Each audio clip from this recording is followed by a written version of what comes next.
Look at this environment. How many unique textures do you think it uses? 20, 50, maybe even 100? The answer might surprise you. A huge part of this entire environment is using the exact same texture. Not copied, not duplicated, the same texture, again and again. So how is that possible? And more importantly, why are so many beginners still creating a new texture for every single asset? Today we're going to answer that. But this isn't just another trim sheet tutorial.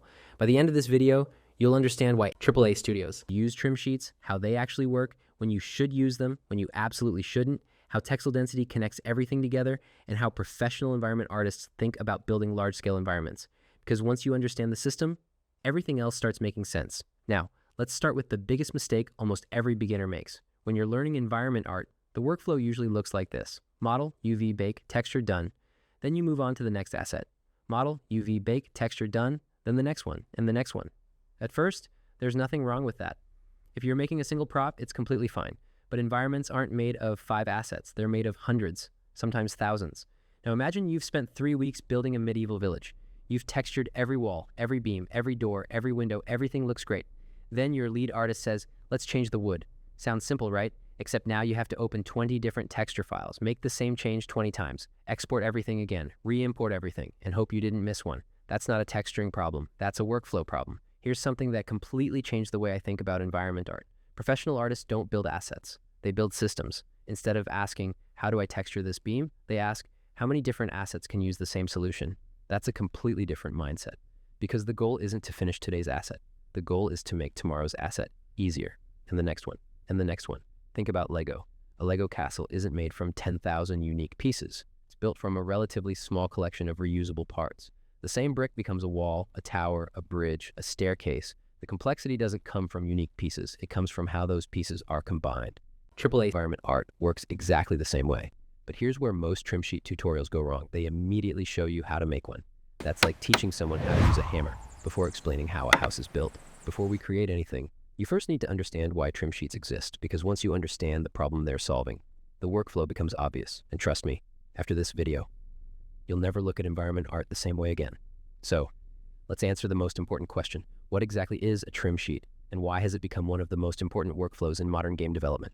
So let's see what this actually looks like in a real environment. This entire scene was built using just 2 main textures, one seamless wall texture and one trim sheet. That's it. Everything else you see here, the beams, columns, doors, windows, wooden supports, stone details, and metal pieces, comes from a small modular kit using that same trim sheet. Here's the modular kit I built for the scene. At first glance, these look like completely different assets, but they're not using completely different textures. They're sharing the same trim. And this is where the workflow starts. I create the high poly details first, then I build a much simpler low poly version. The high poly contains all the detail I want, but I don't want to put all that geometry into the game. Instead, I bake those details onto the low poly mesh. I also use color IDs to separate the different materials. So stone, wood, metal, and the other material sections can all be controlled separately. Once the bake is done, I can build the actual trim texture in Substance Painter. I bring in the baked information, create the different materials, and build the texture that will be shared across the entire kit. And this is the important part. I'm not creating a unique texture for every asset. I'm creating the trim once and designing the assets around it. The UVs are what make this possible. Different parts of each model are placed onto different sections of the trim. So one part can use the wood, another can use the stone, another can use metal, and I can combine all of those materials on completely different assets using the same texture. Now look at the result. These are different models, but they're all pulling information from the same trim sheet, and that's where the real advantage starts to show. If I update the trim, every asset using that material can benefit from the same change. Instead of maintaining 20 different textures, I'm maintaining one. Then I take the modular pieces into Unreal Engine. I can snap them together, rotate them, reuse them, and combine them in different ways. And with a relatively small collection of modular assets, I can build an entire environment. The final scene looks much more complex than the actual asset library behind it. And that's really the point of a trim sheet. It's not just a texture, it's a system. You're designing the texture, the UVs, and the modular assets to work together. Once you start thinking this way, you're not just creating individual props anymore. You're building a reusable library, and every new asset you create can make the next one faster. That is the real power of a trim sheet. Trim sheets are simple. One texture, multiple assets. Use them when the same material details can be reused across things like walls, beams, columns, doors, and other modular architecture.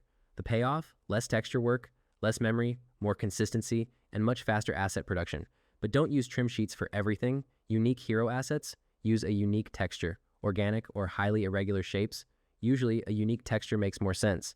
The simple rule is, if multiple assets can share the same material information, use a trim sheet. If the asset needs its own unique surface detail, don't force it into one. One texture, many assets. That's the power of a trim sheet. If you enjoy this video, don't forget to like and subscribe. Thanks for watching. Bye-bye.